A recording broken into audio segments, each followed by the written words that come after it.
Welcome to MDC Learning, Standard SYBCom, subject Financial Accounting, and our today's topic is Redemption of Debentures. Students, we already done with the introduction on redemption of debenture. मैंने आपको कुछ rules regulations बताए थे regarding redemption, यानी अगर आपको debenture holders का पैसा रीपेड करना है तो what are the procedure and what are the rules and regulation which we must have to follow. Correct, वो हमको फॉलो करना ही है. उसके अलावा फिर today we are going to solve the first question based on redemption of debenture. Let us see, read and understand question number 1. जब question बहुत अच्छे से पढ़ेंगे और पढ़ने के बाद समझ जाएंगे, then only we come to know that how to solve this question. Okay, now ABC Corporation has outstanding 50,008% debentures.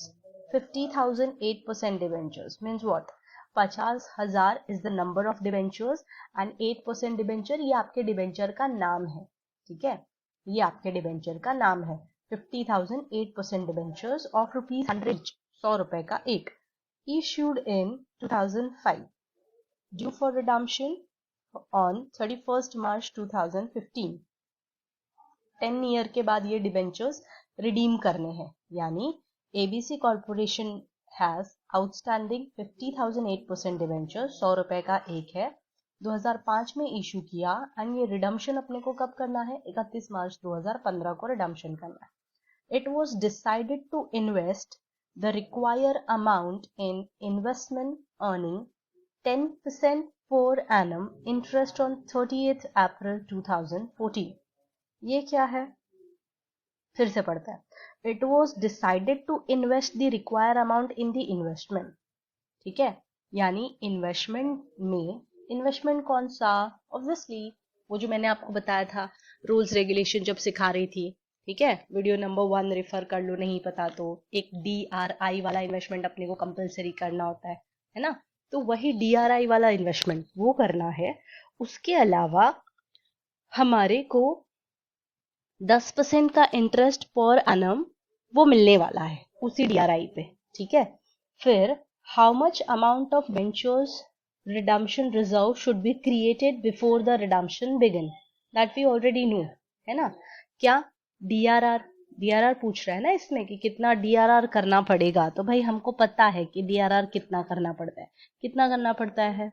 DRR create करने के लिए अपने को हर साल 25%, हर साल भी नहीं, लाइक जिस साल आप रिडम्पशन करने वाले हो उस साल 25% of the total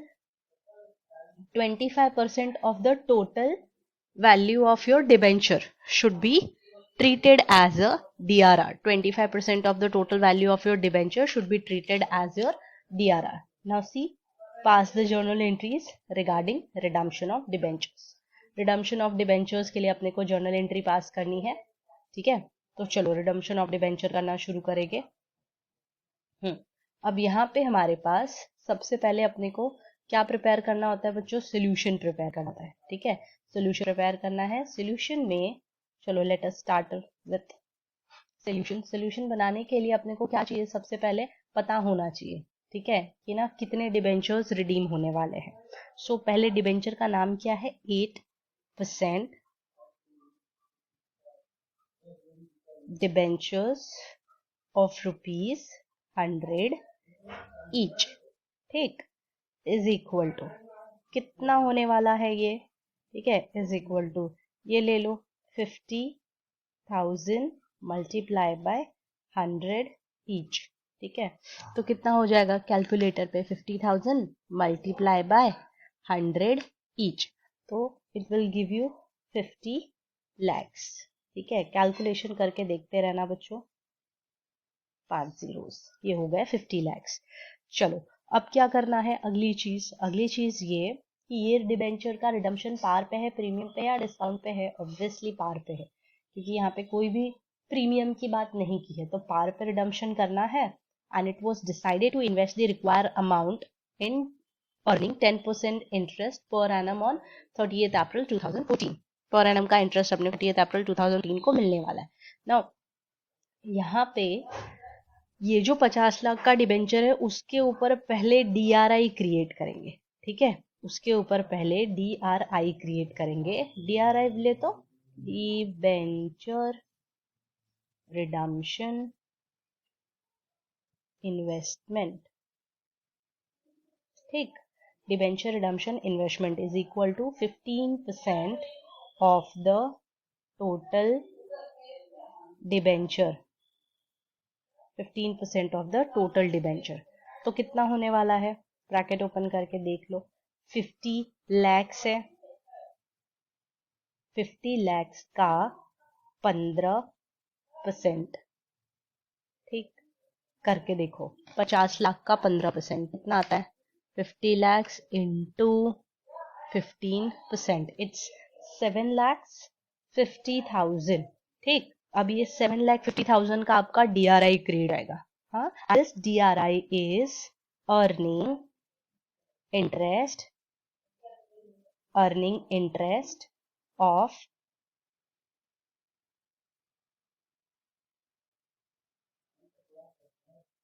earning interest of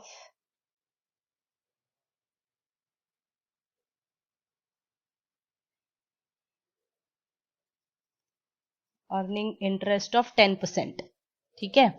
अपने पास they are earning interest how much, they are earning the interest of 10%, 10% का इंटरेस्ट इनको मिलने वाला है, ठीक है। तो चलो लगा दो ऑफ 10%, सो इट्स 10%, सो कितना हो जाएगा, 7,50,000 के ऊपर 10% मिलेगा, पर ये जो 10% मिलेगा वो कब तक के लिए मिलेगा वो कैलकुलेट करेंगे, ठीक है। कैसे कैलकुलेट करोगे, 7,50,000 की वैल्यू है, 7,50,000 पे 7,50,000 की वैल्यू है, 7,50,000 पे आपको 10% का इंटरेस्ट मिलेगा, लेकिन सिर्फ और सिर्फ 11 महीने के लिए। कैसे पता चला आपने को 11 महीने के लिए मिलेगा बच्चों, क्योंकि यहाँ पे हमारे पास रिडम्पशन कब करना है, रिडम्पशन कब करना है, देखो क्वेश्चन पढ़ेंगे तो पता चलेगा, 31 मार्च 2015 को रिडम्पशन है, ठीक है, और 31 मार्च 2015 को रिडम्पशन है, तो उसके पहले जब आपने DRI क्रिएट किया होगा, उसके पहले जब आपने DRI क्रिएट किया होगा, तो उस DRI के पीछे 10% का इंटरेस्ट आपको मिलेगा, और पूरा साल नहीं मिलेगा, क्योंकि आपको 31 मार्च को रिडम्पशन है, तो आपको 30th इंटरेस्ट ऑन 30th अप्रैल 2014, ठीक, कैलकुलेशन कर लो, मार्च के बाद यानी 31 मार्च 2015, तो आपका जब साल शुरू हुआ था, तो आपने ये इन्वेस्टमेंट कभी किया था, 30 अप्रैल को ये इन्वेस्टमेंट किया था, ठीक है। तो 30 अप्रैल को इन्वेस्टमेंट किया था, यानी 1 अप्रैल से 30 अप्रैल तक की तारीख गई, 1 अप्रैल को नया साल शुरू हुआ, 1 अप्रैल 2014 को न्यू ईयर शुरू हुआ, ठीक है। तो 1 अप्रैल को आपने ये DRI क्रिएट नहीं किया, ठीक, आपने कब किया ये DRI क्रिएट, 30 अप्रैल को किया, यानी अप्रैल मंथ तो पूरा चला गया, ठीक है। कैलकुलेशन कहाँ से करेंगे, मई जून जुलाई अगस्त सितंबर अक्टूबर नवंबर दिसंबर जनवरी फरवरी मार्च, ठीक है। कैलकुलेशन देखो, 3 6 9 10 11, 11 महीने, तो मुझे 7,50,000 पे 10% का इंटरेस्ट मिलने वाला है फॉर 11 मंथ्स, ठीक। मैं ये कैलकुलेट करूंगी, मुझे 7,50,000 पे 10% का इंटरेस्ट मिलेगा फॉर 11 मंथ्स, ठीक है। यहाँ पर भी मैं ब्रैकेट में कैलकुलेशन डाल देती हूँ, इधर यहाँ पे लिखेंगे for 11 months, clear, this is for 11 months, ये हो गया अपना। अब ये कैलकुलेशन कर लो, कितना आ रहा है, 68,750, अपने को कितना आ रहा है, 68,750, आप भी कैलकुलेशन करके देखते रहना, 68,750, this will be my interest for 11 months, so let us start, ठीक है, स्टार्ट करते हैं। अब यहाँ पे कैलकुलेशन में जर्नल एंट्री के फॉर्मेट में, अच्छा इसके बाद एक और चीज कैलकुलेशन में बनानी रह गई, कौन सी, सबसे इंपॉर्टेंट चीज, DRR, है ना, क्या, डिबेंचर रिडम्पशन इन्वेस्टमेंट, ठीक, डिबेंचर रिडम्पशन इन्वेस्टमेंट ये कितना करते हैं, @25% of total debentures to redeem. ठीक, total debentures redeem, bracket open किया, 50 लाख के डिबेंचर्स है, 50 lakhs मल्टीप्लाई बाय 25%, देख लो, multiply by 25% is equal to, so here is 50 lakhs multiplied by 25%, it's 12,50,000। 50,000 का DRR क्रिएट करना है। Now let us go for the journal entries। Serial number के बदले अब हमारे पास डेट दिया है, तो ये of course we are going to write over your date. ठीक है, चलो लेट्स स्टार्ट विथ, अभी फर्स्ट डेट, सबसे पहले वाली डेट कौन सी वाली आएगी, 2014 में 30 अप्रैल को जो आपने इन्वेस्टमेंट किया था उसकी एंट्री। ठीक है, जो आपने इन्वेस्टमेंट किया था उसकी एंट्री, यानी debenture redemption investment account debit to bank account. So here debentures redemption investment account debit to bank account, debenture redemption investment account debit to bank account. Narration क्या लिखेंगे इसके लिए, being investment made at the rate of 15% of the face value of debenture to be redeem, या फिर being investment made, तो हम यहाँ पे लिखने वाले हैं being investment made at date 15% of face value of debenture. ठीक है, अब चलो 15% ऊपर ही कैलकुलेट कर लिया था आपने, कितना वैल्यू मिला था, 7,50,000। राइट साइड पे भी सेम वैल्यू रिकॉर्ड करेंगे, 7,50,000। ये हो गया। अब यही इन्वेस्टमेंट आपका इन कैश होगा, यही इन्वेस्टमेंट आपका इन कैश होगा बच्चों। इन्वेस्टमेंट इन कैश होगा कैसे पता चलेगा, ऑब्वियसली रिडम्पशन करने जा रहे हो। ठीक है, रूल्स रेगुलेशन वाला वीडियो देखो, आपको पता चलेगा। अब इन्वेस्टमेंट जो अपन इन कैश करेंगे तो हमको क्या मिलेगा, अच्छा कभी इन कैश करेंगे, सबसे इंपॉर्टेंट जब रिडम्पशन करने जा रहे हैं तब इन कैश करेंगे। रिडम्पशन कब करने जा रहे हो, लास्ट दिन 31 मार्च 2015 को, सो 2015 और 31 मार्च। ठीक है, ये आ गई मेरी डेट 31 मार्च 2015। चलो अब डिबेंचर्स टू बी रिडीम, अब ये डिबेंचर को sorry the investment to be in cash, investment to be in cash, in cash करोगे पैसा आएगा। ठीक है, पैसा आएगा तो बहुत अच्छी बात होगी, और आप लिखोगे बैंक अकाउंट डेबिट। ठीक है, पैसा आएगा अच्छी बात होगी, और आप लिखने वाले हो बैंक अकाउंट डेबिट टू, कहाँ से पैसा आएगा, एक DRI से आएगा, और इसी DRI के ऊपर इंटरेस्ट आएगा, तो हम लिखेंगे टू डिबेंचर्स इन्वेस्टमेंट अकाउंट। ठीक, और उसके बाद लिखेंगे टू इंटरेस्ट अर्न अकाउंट, या फिर इंटरेस्ट अर्न ऑन इन्वेस्टमेंट। ठीक है, to interest earn on investment account. Clear, अब आपको क्या मिला है, दो चीजें, एक मिलेगा पैसा, दूसरा मिलेगा आपको इंटरेस्ट ऑन इन्वेस्टमेंट। तो 7,50,000 का आपका इंटरेस्ट, सॉरी टोटल इन्वेस्टमेंट 7,50,000 का टोटल इन्वेस्टमेंट प्लस 68,750, ये जो ऊपर आपने अभी अभी कैलकुलेट किया था बच्चों 68,750, ये दोनों पैसे आपको मिलेंगे। सो 7,50,000 प्लस 68,750 गिव्स यू 8,18,750, इतना आपको रिसीव होगा। ठीक है, दो सेक्शन में इतना आपको रिसीव होगा। उसके पीछे इन्वेस्टमेंट कितने का है, 7,50,000 का इन्वेस्टमेंट है, और इंटरेस्ट कितने का अर्न हुआ, 68,750, 68,750। ठीक है, चलो अब करेंगे main part of your question, that is redemption. So let us start with creation of DRR. Now which date कौन सी डालोगे? So that will also be your last date, है ना, March 31 वाली ही डेट आएगी, क्योंकि March 31 को आपने एनकैश किया और क्वेश्चन में भी हमको March 31 की ही डेट बोली है जिस दिन हमारा रिडम्पशन होने वाला है। तो जिस दिन रिडम्पशन होने वाला है उसी दिन अपने को क्या करना पड़ेगा?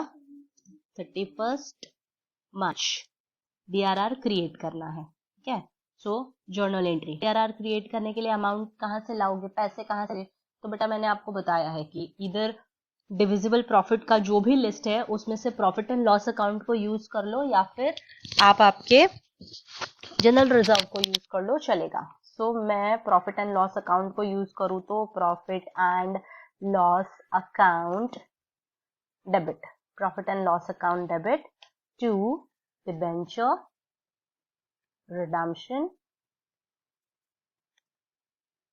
Reserve account. ठीक है, और इसका नरेशन क्या लिखेंगे?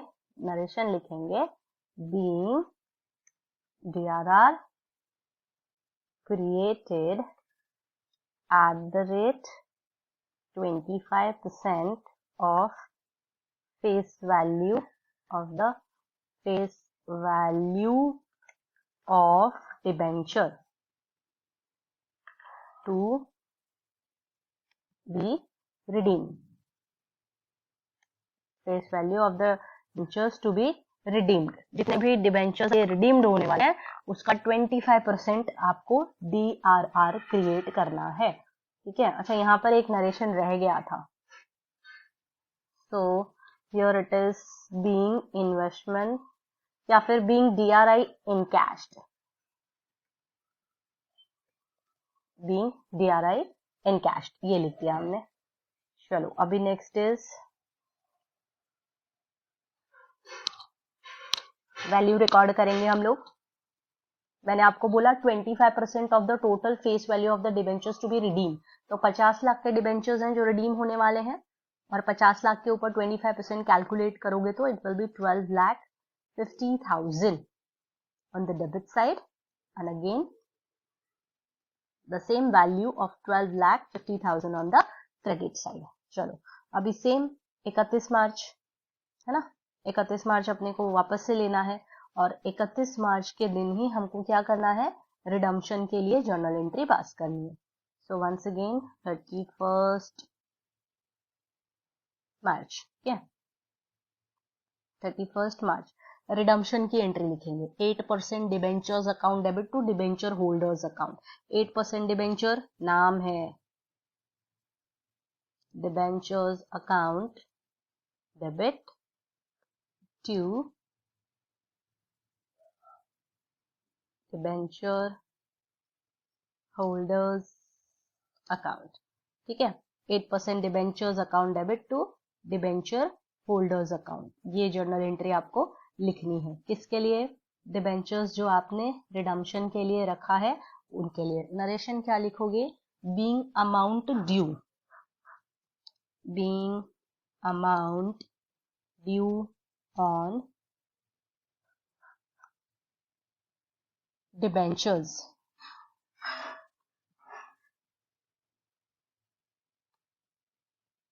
debenture holders, being amount due on debenture holders, being amount due on debenture holders। चलो 8% debentures लगा दो यहाँ पे। कितने हैं 8% debentures? lakhs, right? Over here the value of 50 lakhs, on the credit side also 50 lakhs। ठीक है, अब यही सेम अमाउंट हमको पेड करनी है। किसको पेड करनी है? डिबेंचर होल्डर को। तो पेमेंट की एंट्री आएगी।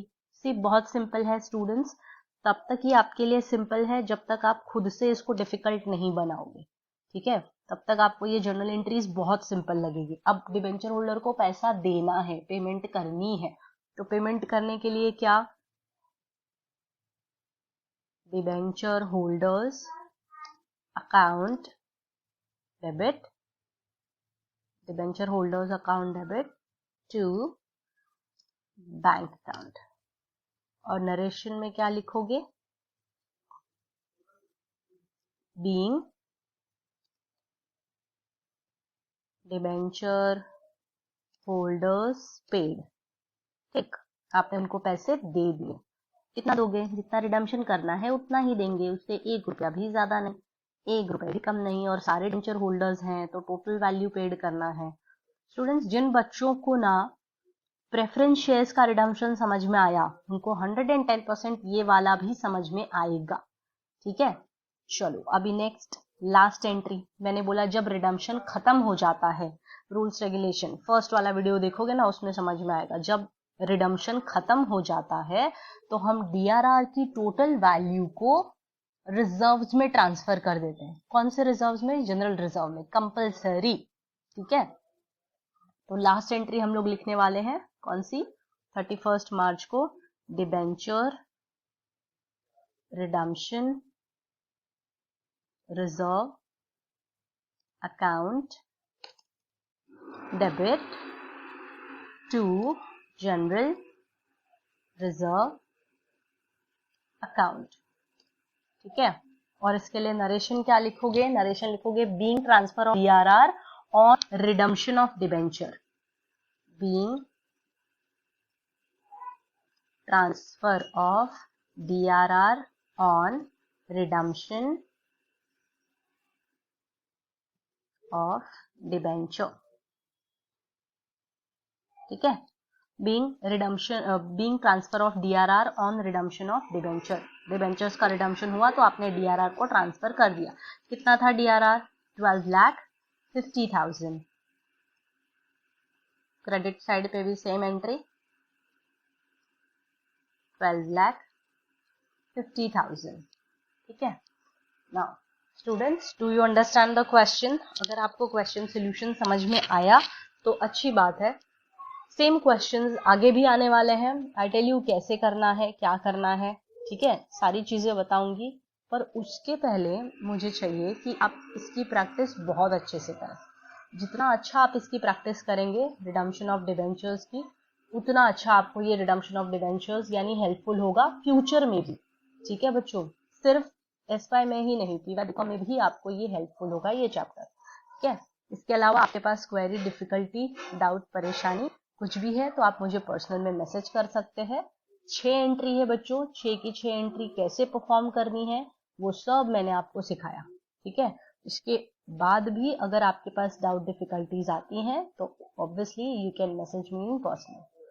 Thank you students, will solve next question in the next video.